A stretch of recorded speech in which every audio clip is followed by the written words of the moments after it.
আসসালামু আলাইকুম। চ্যানেল সংবাদে আপনাদের সবাইকে আমন্ত্রণ জানাচ্ছি আমি আল আভি জাহান। বিস্তারিত সংবাদের শুরুতেই জানিয়ে দিচ্ছি সুপার ফ্রেশ ফর্টিফাইড সয়াবিন তেল সংবাদ শিরোনামগুলো। জাতীয় ঐক্যকে বেশি প্রাধান্য দিচ্ছে বাংলাদেশ জামায়াতে ইসলামী। নির্বাচনে জয়ী হলে রাষ্ট্র পরিচালনা করতে প্রস্তুত বললেন আমির। মাতারবাড়িতে এলএনজি টার্মিনাল নির্মাণে বিনিয়োগ করতে আগ্রহী জাপান। চ্যানেল আইকে জানিয়েছেন এশিয়া প্যাসিফিক প্রধান কুদামা তোশিরো। নির্বাচনী রোডম্যাপ দেওয়ার দাবি ইস্যুতে সরকারও একমত বলছে বিএনপি। 3 মাস পর সংস্কার কমিশনগুলোর রিপোর্টের ভিত্তিতেই রোডম্যাপ মন্তব্য। সবুজে সাজাই বাংলাদেশ স্লোগানে সিরাজগঞ্জে প্রকৃতি ও জীবন ক্লাবের বৃক্ষরোপণ। সুস্থ পৃথিবী গড়তে উদ্যোগে বিশিষ্টজনদের সাধুবাদ। এবং বাংলাদেশের বিপক্ষে জয় দিয়ে টি-20 সিরিজ শুরু ভারতে। টাইগারদের 7 উইকেটে হারিয়ে সিরিজে 1-0 এগিয়ে স্বাগতিকরা।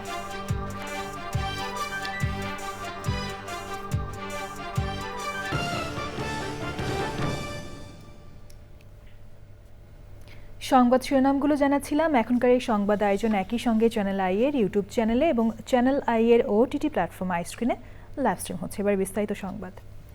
জাতীয় ঐক্যকে বেশি প্রাধান্য দিচ্ছে বাংলাদেশ জামায়াতে ইসলামী। দলটির আমির ডাক্তার শফিকুর রহমান বলেছেন যে জাতি ঐক্যবদ্ধ থাকে সে জাতি সব বাধা বিপত্তি উপেক্ষা করে সম্মানের সাথে মাথা উঁচু করে দাঁড়ায়।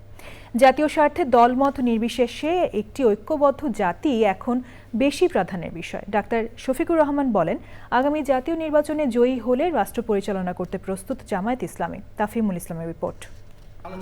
নানা উত্থান পতনের মধ্য দিয়ে দেশে রাজনীতি করে আসছে বাংলাদেশ জামায়াত ইসলামী। এর মধ্যে বিগত সরকারের সময় সবচেয়ে বেশি চাপে থেকে রাজনীতি করেছে দলটি। পট পরিবর্তনের পর দেশের রাজনীতিতে বেশ আলোচনায় জামায়াতে ইসলামী। 5ই আগস্টের পর সামাজিক কর্মকাণ্ডের পাশাপাশি দলকে সুসংগঠিত করতে সভা সমাবেশ সহ নানা কর্মসূচি পালন করছে বাংলাদেশ জামায়াত ইসলামী। দলটির আমির ডাক্তার শফিকুর রহমান বলেন, পট পরিবর্তনের পর সবচেয়ে বেশি প্রয়োজন ঐক্যবদ্ধ হয়ে থাকা। আমরা এখন বৃহৎ পরিসরে বলছি জাতীয় ঐক্য। যে জাতি ঐক্যবদ্ধ থাকে সেই জাতি সম্মানের জাতি হিসেবে বিশ্বে মাথা উঁচু করে দাঁড়াতে পারে। কিন্তু যাদের মধ্যে কোনো ঐক্য থাকে না, বিভক্তি থাকে, সেই জাতি বিধ্বস্ত হয় এবং অন্যরা এসে তারা এখানে সুযোগ নেয়, তাদের সুযোগ মতো ফায়দা লুটে। আমরা বিগত দিনগুলোতে সেই করুণ অবস্থা প্রত্যক্ষ করেছি। এমন আরেকটা অবস্থা ফিরে আসুক, এটা আমরা চাই না। এই জন্য জাতীয় স্বার্থ সংশ্লিষ্ট ব্যাপারে দল মত যার যারটা থাকবে, কিন্তু ঐক্যটা যেন এই সমস্ত বিষয়ে থাকে। আগামী জাতীয় নির্বাচনে জয়ী হলে জামায়াতে ইসলামীর সরকার গঠন নিয়েও কথা বলেন তিনি। এটা জনগণ নির্ধারণ করবে আল্লাহ তাআলার ফয়সালার ভিত্তিতে। আমরা আমাদের কর্মসূচি নিয়ে জনগণের কাছে যাচ্ছি। আমাদের কাজ কোনো খণ্ডকালীন কাজ নয় এবং এটা কোনো সিজনাল ওয়ার্ক নয় যে নির্বাচনের সময় আসলো আর জামায়াতে ইসলামী ঝাঁপায়ে পড়লো, বিষয়টা এমন না।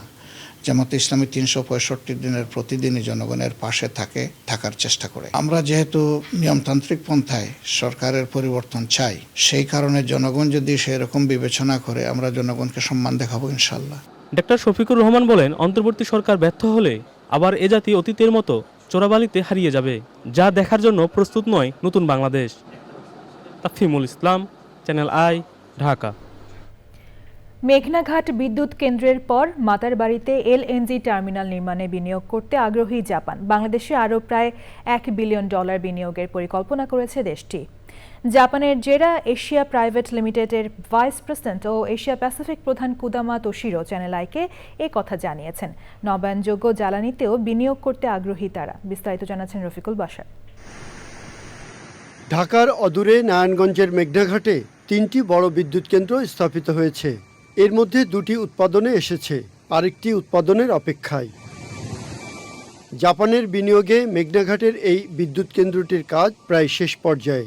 মেঘনাঘাটের পর নবায়নযোগ্য জ্বালানি সহ মাতারবাড়ি এলএনজি টার্মিনালে বিনিয়োগে আগ্রহী জাপানের জেরা Asia private limited. Yes, we commenced the investment. অল্পদিনে বাংলাদেশের অর্থনীতি দ্বিগুণ হয়েছে। এই অবস্থায় আরও অর্থনৈতিক উন্নয়নে প্রচুর জ্বালানি প্রয়োজন। বাংলাদেশের জ্বালানি উন্নয়নে আমরা সহযোগী হতে চাই। মেঘনাঘাট বিদ্যুৎ কেন্দ্রের পাশাপাশি মাতারবাড়ি এলএনজি টার্মিনালে আমরা বিনিয়োগে আগ্রহী। আপাতত প্রায় $1 বিলিয়ন বিনিয়োগ করতে চাই। এছাড়া নবায়নযোগ্য জ্বালানিতে বাংলাদেশের সম্ভাবনা আছে। সেখানেও আমরা বিনিয়োগ করতে আগ্রহী। জাইকা, এডিপি সহ বিভিন্ন উন্নয়ন সহযোগীরা আমাদের সাথে আছে। তাদের মাধ্যমে আমরা বাংলাদেশের অনেক বিনিয়োগ আনতে পারবো আশা করি। যে সরকারি ক্ষমতায় থাক, মানুষের পাশে থেকে বাংলাদেশের অর্থনৈতিক উন্নয়নে অংশ নিতে চায় জাপানে প্রায় ৮০,০০০ মেগাওয়াট বিদ্যুৎ উৎপাদন করা এই কোম্পানিটি। And the new government is reliable. তুমি যদি বাংলাদেশের অর্থনীতির দিকে দেখো, খুব দ্রুত জিডিপি গ্রোথ হচ্ছে। বাংলাদেশের অর্থনীতি খুব উন্নতি হচ্ছে। সেই উন্নয়ন অর্থনীতিতে যে সরকারি থাকুক না কেন, আমরা তাদের সাথে থাকতে চাই। বাংলাদেশের যে নতুন সরকার এসেছে তাদের মাধ্যমে বাংলাদেশের মানুষের পাশে থাকতে চাই। বাংলাদেশে বিদ্যুৎ জ্বালানির দাম কমানোর জন্য স্থানীয়ভাবে গ্যাস অনুসন্ধান সহ দীর্ঘমেয়াদী চুক্তিতে যাওয়ার পরামর্শ এই জ্বালানি উদ্যোক্তার। The political stability is very key because বাংলাদেশের জ্বালানির দাম কমাতে নিজস্ব গ্যাস উত্তোলন বাড়ানো উচিত। নিজস্ব গ্যাস হলে বিদ্যুৎ উৎপাদন খরচ কমবে। তবে বাংলাদেশের দীর্ঘদিনের জন্য যথেষ্ট পরিমাণ গ্যাস নেই, এটা সত্য। পরিবেশ বান্ধব জ্বালানি নিশ্চিত করে বাংলাদেশের এলএনজি আমদানি করতে হবে। এজন্য দীর্ঘমেয়াদী চুক্তিতে গেলে দাম কমতে পারে। much more to come. And many international players নভেম্বরের মাঝামাঝি মেঘনাঘাটের ৭১৮ মেগাওয়াট কম্বাইন্ড সাইকেল বিদ্যুৎ কেন্দ্রটি উৎপাদনে আসবে বলে আশা করছেন কুদামা তসিরো। Rafiqul Bashar, Channel I, Dhaka. সাবেক মন্ত্রী সাবির হোসেন চৌধুরীকে গ্রেপ্তার করেছে ঢাকা মহানগর গোয়েন্দা পুলিশ ডিবি। রোববার সন্ধ্যায় গুলশানের বাসা থেকে তাকে গ্রেপ্তার করা হয়। তবে কোন মামলায় তাকে গ্রেপ্তার করা হয়েছে সেটা এখনো জানা যায়নি। সাবির হোসেন চৌধুরী আওয়ামী লীগের বিগত সরকারের পরিবেশ, বন ও জলবায়ু পরিবর্তন বিষয়ক মন্ত্রণালয়ের দায়িত্বে ছিলেন। অন্যদিকে সাবেক ভূমিমন্ত্রী ও খুলনা ৫ আসনের সাবেক সংসদ নারায়ণ চন্দ্র চন্দকে আটক করেছে বিজিবি। ঝিনাইদহ জেলার মহেশপুর সীমান্ত থেকে তাকে আটক করা হয়। তিনি ১০ম জাতীয় সংসদে প্রথমে মৎস্য ও প্রাণী সম্পদ মন্ত্রণালয়ের প্রতিমন্ত্রীর দায়িত্ব পান। ২০১৮ সালে একই মন্ত্রণালয়ের পূর্ণমন্ত্রী হন। গত জানুয়ারিতে দ্বাদশ জাতীয় সংসদ নির্বাচনের পর ভূমিমন্ত্রীর দায়িত্ব পান তিনি। তৃতীয় দফা সংলাপের পর রাজনৈতিক দলগুলো মনে করছে তাদের প্রস্তাবনায় যথেষ্ট আন্তরিক প্রধান উপদেষ্টা ডক্টর মোহাম্মদ ইউনূস। বিএনপি মনে করছে নির্বাচন কমিশন সংস্কার করে দ্রুত নির্বাচনী রোডম্যাপ দেওয়ার দাবির ইস্যুতে সরকারও একমত। অন্য রাজনৈতিক দলগুলো মনে করছে এভাবে ধারাবাহিক আলোচনায় যে কোনো ইস্যুতেই ঐক্যমতে পৌঁছানো সম্ভব। সরকার বলেছে ৩ মাস পর সংস্কার কমিশনগুলোর দেওয়া রিপোর্টের ভিত্তিতেই রোডম্যাপ দেওয়া হবে। রাহুল রায়ের রিপোর্ট। দায়িত্ব গ্রহণের পর থেকে ধারাবাহিকভাবেই রাজনৈতিক দলগুলোর সঙ্গে সংলাপ করছেন অন্তর্বর্তী সরকার প্রধান ডক্টর মোহাম্মদ ইউনূস। শনিবার তৃতীয় দফা সংলাপে অংশ নেয় রাজনৈতিক দলগুলো। শুরুতেই আলোচনায় বসে বিএনপি। নির্বাচন কমিশন সংস্কার করে দ্রুত নির্বাচনের রোডম্যাপ ঘোষণাই ছিল বিএনপির মূল প্রস্তাব। অন্তর্বর্তী সরকারের প্রধান উপদেষ্টার বিশেষ সহকারী জানিয়েছেন, ৩ মাস পর ৬টি সংস্কার কমিশনের রিপোর্টের ভিত্তিতে সব সেক্টরে সংস্কারের পরই নির্বাচনের সময়সীমা জানা যাবে। এ ব্যাপারে আশাবাদী বিএনপি। নির্বাচন কমিশন গঠনের ক্ষেত্রে আমরা আমাদের প্রস্তাব দেব, অন্যরাও দিবে। এটা সবার ঐক্যমতের ভিত্তিতে একটা নিরপেক্ষ, শক্তিশালী, স্বাধীন নির্বাচন কমিশন গঠিত হবে। ইতিমধ্যে 2 মাস সরকারের চলে গিয়েছে। বলেছেন 31 ডিসেম্বরের মধ্যেই ওনারা সংস্কারের রিপোর্টগুলো ফাইনাল করতে পারবেন। তাতে দাঁড়ায় 5 মাস। এর পরবর্তী 1 মাস মাননীয় প্রধান উপদেষ্টা বলেছেন যে আমরা আলোচনা করব প্রত্যেকের সাথে, রাজনৈতিক দলসহ সামাজিক শক্তি এবং বিশেষজ্ঞ জনগণের সাথে। তারপরে ওনারা ফাইনালাইজ করবেন। তা সেই 1 মাস সহ লেখা যায় এটা 6 মাস যায়। এবং একই সাথে যদি নির্বাচনের প্রস্তুতি এবং রোডম্যাপ ঘোষণা করে আর নির্বাচনমুখী সংস্কারগুলো যদি বাস্তবায়ন করে, তাতে তো আর খুব বেশিতে 3 মাসের বেশি লাগার কথা না। এগুলো সবাই ক্যালকুলেট করতে পারবেন, কিন্তু আমরা নিজের মুখে এগুলো টাইম ফ্রেম বেঁধে দিতে চাই না। আলোচনায় অংশ নেয় বাংলাদেশ জামায়াত ইসলামী। সংস্কারেই গুরুত্ব দিচ্ছে দলটি। তবে 9 অক্টোবর সংস্কার আর নির্বাচন নিয়ে তাদের প্রস্তাবনা ঘোষণা করার কথা বলেছেন দলটির আমির। শনিবারের সংলাপে জামায়াত ইসলামীর পর গণতন্ত্র মঞ্চ, ইসলামী আন্দোলন, বামজোট, গণ অধিকার পরিষদও অংশ নেয়। সংস্কার করে নির্বাচন নিয়েই বেশি গুরুত্ব দিচ্ছেন দলগুলোর নেতারা। ডক্টর ইউনূসকে বলেছি, দেখেন স্যার, আপনি হচ্ছেন একজন নোবেল লরিয়েট। সম্মান যা পাবার সেটা আন্তর্জাতিকভাবে আপনি পেয়েছেন। এখানে এই তত্ত্বাবধায়ক সরকারের বা কি অন্তর্বর্তী সরকারের প্রধান উপদেষ্টা আপনার বিশেষ কোনো মর্যাদার ব্যাপার নেই। আপনার মর্যাদা বাড়বে যদি আপনি যথাযথ নির্বাচনী ক্ষমতাটা দিয়ে যেতে পারেন। That will be example. কিন্তু আপনিও যদি আবার ক্ষমতা নিয়ে নয় করেন লাইক আদার্স যা আগে করেছে, তাহলে আপনার কিছু থাকবে না। না আমি কেন করবো, তো আমি এরকম করার প্রশ্ন আছে না। রাজনীতিবিদরা মনে করছেন তাদের প্রস্তাবনার সঙ্গে অন্তর্বর্তী সরকারের পরিকল্পনার সমন্বয়েই সিদ্ধান্ত নিতে হবে। রাহুল রায়, চ্যানেল আই, ঢাকা। সবুজে সাজাই বাংলাদেশ স্লোগানে সিরাজগঞ্জে বৃক্ষরোপণ কর্মসূচি করেছে প্রকৃতি ও জীবন ক্লাব। হৈমবালা বালিকা উচ্চ বিদ্যালয় শিক্ষার্থীদের বিভিন্ন গাছের চারা বিতরণ এবং যমুনার পাড়ে বৃক্ষরোপণের মধ্য দিয়ে কর্মসূচি উদ্বোধন হয়। সুস্থ পৃথিবী গড়তে এমন উদ্যোগে সাধুবাদ বিশিষ্টজনদের। ফেরদৌস রবিনের তথ্য ও ভিডিওচিত্রে আফরোজা হাসির রিপোর্ট।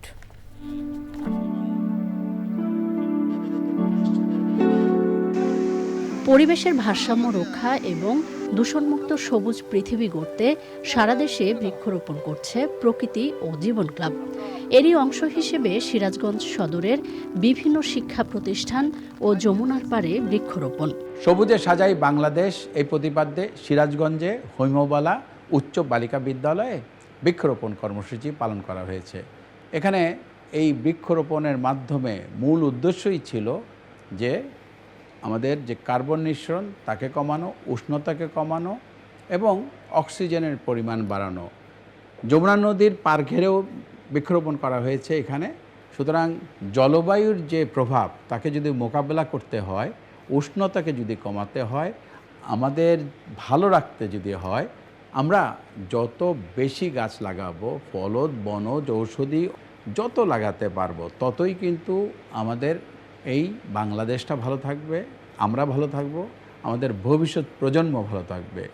তাহলে কিন্তু বৃক্ষরোপণের বিকল্প নেই। আসুন আমরা সবাই হাতে হাত মিলিয়ে এই বৃক্ষরোপণ কর্মসূচিকে এগিয়ে নিয়ে যাই। পরিবেশ ও প্রকৃতি রক্ষায় দায়িত্বশীল করে তুলতে শিক্ষার্থীদের নানা জাতের ফলদ ও বনজ গাছের চারা দেওয়া হয়। পরিবেশটাকে সুন্দর করে টিকিয়ে রাখার জন্য আমাদের বেশি বেশি গাছ লাগানো প্রয়োজন। মানে যত জনসংখ্যা হয়েছে সেজন্য আমাদের প্রয়োজন পর্যাপ্ত পরিমাণে অক্সিজেন। সেটা আমরা বেশি বেশি গাছ লাগানোর ফলে সেই অক্সিজেনটা আমরা পেয়ে থাকবো। Trees are very important and precious gift of nature. First, they provide us oxygen by to consume carbon dioxide. They provide us food, shelter, etc. মহৎ কাজ। এটা যদি আমরা প্রত্যেক বিদ্যালয়ে এটা করতে পারি তাহলে বাংলাদেশের প্রকৃতি ভারসাম্য রক্ষা হবে। আমরা সকলেই গাছ বৃক্ষরোপণ করব এবং এর প্রতি যত্নবান হব। যত্ন করে বড় করতে হবে, তাহলেই আমাদের এই গাছ লাগান কর্মসূচিটা আজকে আমাদের সফল হবে। চ্যানেল আর প্রকৃতি ও জীবন ক্লাবকে অনেক অনেক ধন্যবাদ তাদের এই সুন্দর প্রোগ্রামের জন্য।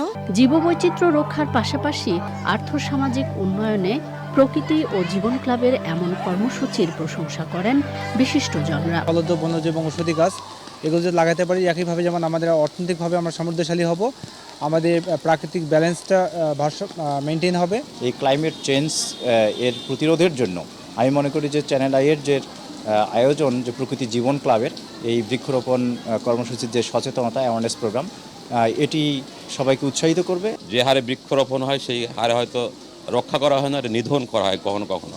এই মহতী উদ্যোগ আপনারা জানিয়েছেন জীবন এবং প্রকৃতি ক্লাব, এটা নিঃসন্দেহে প্রশংসার দাবিদার। জলবায়ু অভিঘাত মোকাবেলায় ব্যাপক সবুজায়নে সব পক্ষকে এগিয়ে আসার আহ্বান সচেতন মহলের। আফরোজা হাসি, প্রকৃতি ও জীবন ডেস্ক, চ্যানেল আই। গাজায় ইসরায়েলি আগ্রাসনের 1 বছর পূর্ণ হলো আজ। যুদ্ধবিরতির কথা থাকলেও আলোচনায় আটকে গেছে সব। গাজা উপত্যকা এখন শুধু মৃত্যুকূপ আর ধ্বংসস্তূপে পরিপূর্ণ। অব্যাহত ইসরায়েলি হামলায় এখনও দিশেহারা ফিলিস্তিনিরা। গত 1 বছরে ইসরায়েলি হামলায় নিহত হয়েছে 41,870 ফিলিস্তিনি। বিস্তারিত সুব্রত গাইনের রিপোর্টে। গত বছরের 6 অক্টোবর দিনের বেলায় এমন চিত্রই ছিল গাজা উপত্যকার। সাজানো ছিল রাস্তাঘাট আর সুউচ্চ ভবন, কর্মব্যস্ত ছিল ফিলিস্তিনিরা। কিন্তু রাতের অন্ধকার শেষে যখন ভোর হলো, দৃশ্য দেখল এক আলাদা গাজা শহর। 7 অক্টোবর শনিবার দিনের বেলায় চারদিকে মৃত্যু আর ধ্বংসস্তূপ বাড়তে থাকলো গাজা জুড়ে। কেননা ওই দিন সকালে স্বাধীনতাকামী সশস্ত্র গোষ্ঠী হামাস ইসরায়েলের দক্ষিণে হামলা চালায়। এতে নিহত হয় 1200 জন আর জিম্মি করে রাখে 250 জনকে। ইসরায়েলও পাল্টা হামলা চালায় গাজা উপত্যকায়। বিমান হামলার পাশাপাশি শুরু হয় স্থূল অভিযান, যা এখনও অব্যাহত।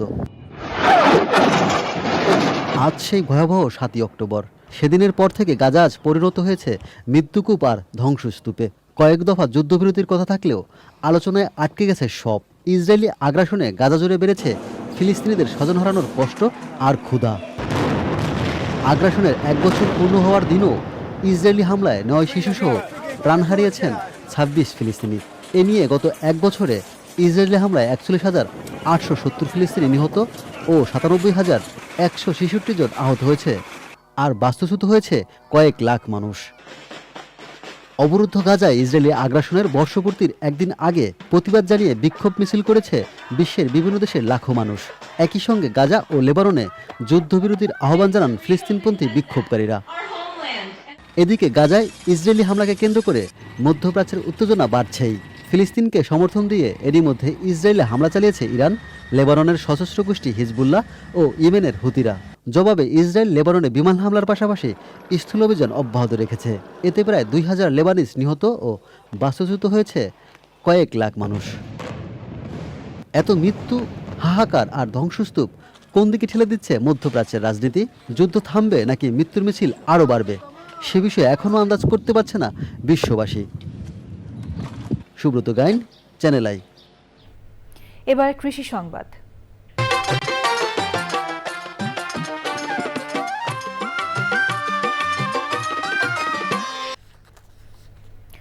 যশোরের বাজারগুলোতে বেড়েছে সব ধরনের সবজির দাম। টানা বৃষ্টি ও বন্যার অজুহাতে প্রায় প্রতিটি সবজি বিক্রি হচ্ছে আগের চেয়ে দ্বিগুণ দামে। প্রভাব পড়েছে নিম্ন ও মধ্যম আয়ের মানুষের ওপর।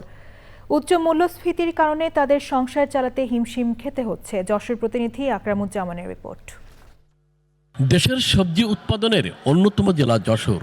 অন্যান্য বছর এ সময়ে যশোরের বাজারগুলোতে শীতকালীন আগাম জাতের সবজির ভরপুর থাকে। এবছর একেবারেই উল্টো চিত্র।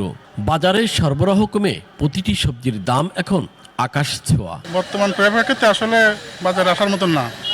যেরকম মরিচের দাম, যেরকম টমেটোর দাম, শসার দাম, কিন্তু বাজার মনিটরিং বা নিয়ন্ত্রণ না করলে এ বাজার স্থিতিশীল আসবে না। ক্রয় ক্ষমতার বাইরে যে জিনিস বিক্রি হয় 10 টাকা, সে জিনিস বিক্রি হচ্ছে এখন 80 থেকে 70 টাকা। সবগুলোর দাম খুব ঊর্ধ্বমুখী এবং খুব আকাশচুম্বী, এবং আমাদের মতো মধ্যবিত্ত লোকের জন্য খুবই অসুবিধা এটা। খুচরা বিক্রেতারা বলছেন, গত কয়েকদিন ধরে যশোর অঞ্চলে টানা বৃষ্টির কারণে সবজির ক্ষেত নষ্ট হয়ে গেছে। এতে উৎপাদন কমে বাজারে সরবরাহ কম হওয়ায় সবজির দাম বাড়তিতে বিক্রি হচ্ছে। যে আগে কিন্তু 1 কেজি কেনে 250 গ্রাম, যার 2 কেজি আলু লাগবে এখন হাফ কেজি নেয়। এজন্য আমাদের বেচা কিনা নরমাল। উস্তো গাছ মারিয়া আছে, পটু গাছ মারিয়া আছে পানি বাজিয়ে, এই জন্যই দাম ছাড়া। স্টাফ খরচ আছে, এইগুলো ওঠে না। দাম বাড়ে কি, আমাদের দরকার মাল বেশি, 150 জনগণ খেয়ে ব্যস্ত। অচলাবস্থা কেটে খুব দ্রুত সময়ে বাজারে সবজির সরবরাহ বেড়ে দাম স্বাভাবিক পর্যায়ে আসবে বলে বলছেন পাইকার ব্যবসায়ীরা। প্রাকৃতিক যে দুর্যোগ ভাই, এই দুর্যোগে সবজি একদম উৎপাদন নেই। কৃষক খাচ্ছে মার, ক্রেতা পাচ্ছে না কিনতে। অথচ দেখেন বাজারে মাছ, গোশ, শাকসবজি যা একটু আছে সেটা অনেক দাম বেশি। যশোর থেকে আকরামুজ্জামান, চ্যানেল আই। এখন দেখবেন প্রকৃতি সংবাদ।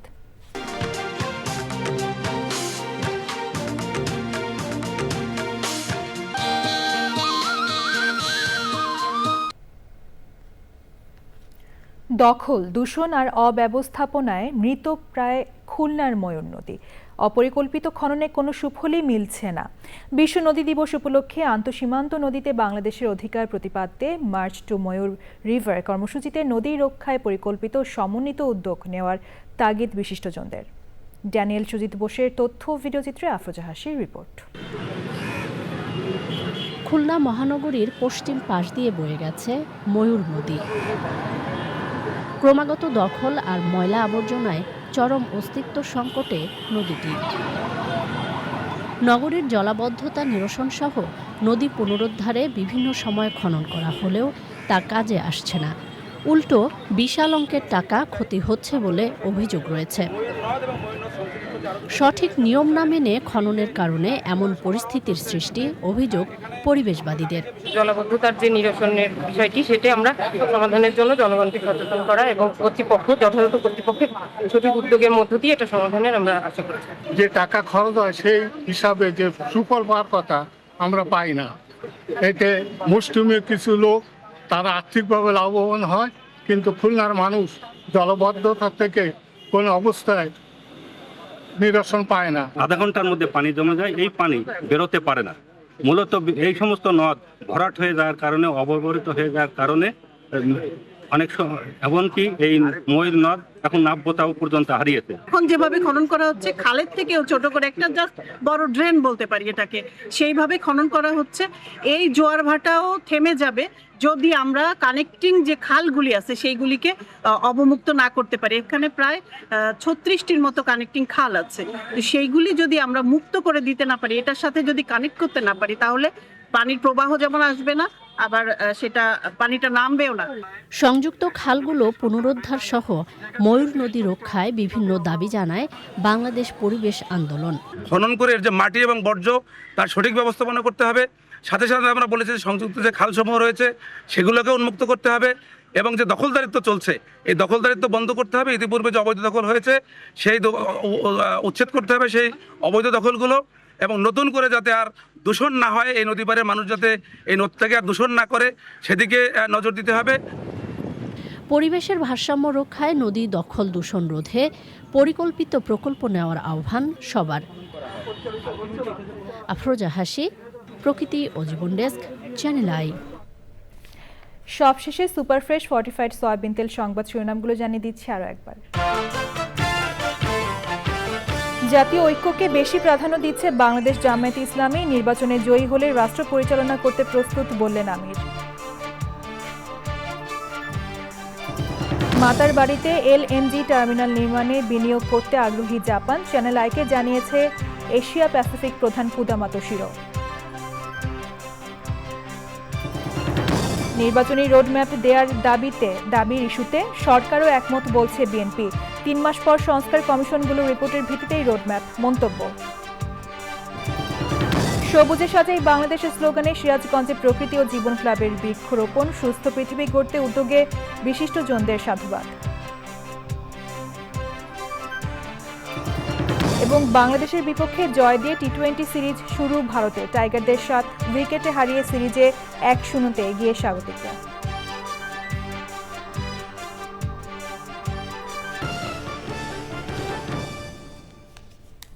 চ্যানেল আই এর সর্বশেষ সংবাদ জানতে ভিজিট করুন channelionline.com-এ। যুক্ত থাকুন আমাদের সোশ্যাল মিডিয়া প্ল্যাটফর্মগুলোর সাথে।